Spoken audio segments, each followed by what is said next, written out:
نن چې کومو پلارانو پردی پیسې نیولي د ځان سره پردي قرضونه نیولي زوی چې ورشي په جنازه کې استاد ته اعلان وکړه که په دې شي د چا صحیح که نه که څه غوسه موسه غوسه ته یم غوسه موسه څه نه د ژوندي ژوندي خلک تېر کړی دی دا خېټه خو نه ده دا خو عذاب دی عذاب د خلک تباه کړی اته معافي ورته وکړئ او بیا وروسته وایي که د چا پیسې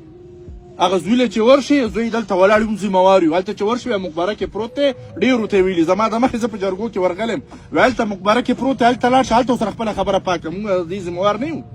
ما پلار نو زما نیکه و ستا پلار هم و ستا نیکه مو ستا مشر و ته به هر څه کې و د هغه دپاره ستا د پلار ستا دپاره څه څه نه دي کړي ورشه دا جوکماران لنګې دي زه سهار اذان له کله جومات ته راځم او د بالګون نه ډېر مخکې راځم او چې راځم دوی د نر زامنو یو پور لګولی هغه تیار شوی بل یې قبو کړی او بخرې چې کوي لاسونه خپې تباه برباد چې په دې یخ اوبو کې نن به کم بچی د پلار حق ادا کړي نن دور کې کم بچی د مور په کار راغی راشه په میډیا باندې وینه یو بابا جاړي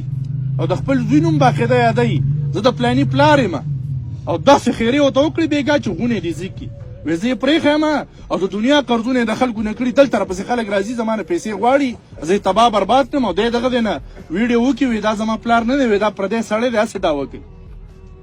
قیامت علامات چې کوم رسول الله صلی الله علیه وسلم بیان کړي وو هغه شروع شوي دي او هغه ډېر صادر شوي دي او چې کوم پاتې دی به هم صادر شي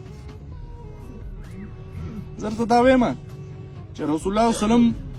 هوښیار ویلی هوښیار هغه چاته هوښیار او عقلمن ویلی چې د مرګ نه مخکې خپل ځان سره په خپله محاسبه وکړي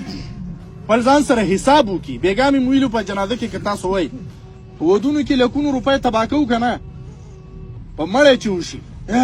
که خیرات دا خیرات مونږ د الله د رضا دپاره کوو دا مونږ دې دپاره کوو چې هلته که نه زموږ چې لږه جامه سپینه ده خلک به وایي چې ملک یې وله وران کړی و تشه کونډی تش د خلکو دپاره کار کوو د الله دپاره مو کار نه دی کړی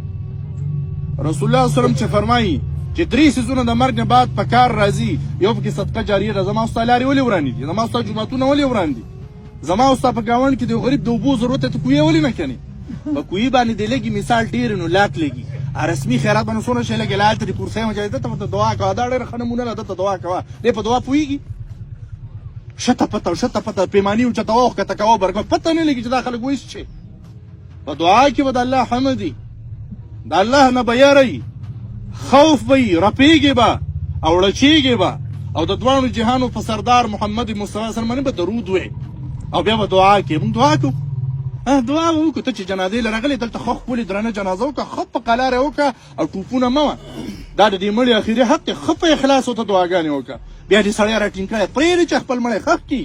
خپل پلار دفن کړي خپله مور دفن کړي نن خلک په مړینې د پلار او د مور نه یېرېږي دفن کوي نه هغلته ناستي وایي ما ته خلک دعاګانې کوي او تا ته خو ستا نه خو یو مونځ د جمع نه دی پاتې نو تا ته به دعاګانې ولې نه کوي ځان ایښ کوي ښه او بیدار شئ ښه اوس په بوډا نه ده اوس په مالدار نه ده په غریب نه ده اوس چې ګوري تندرې په سر را پرېوځي ځوانۍ ته راورسي او ایسته مړي دا څه شروع دي په دې لارو په روډونو کې تاسو ګورئ زموږ جوماتونو ته وګورئ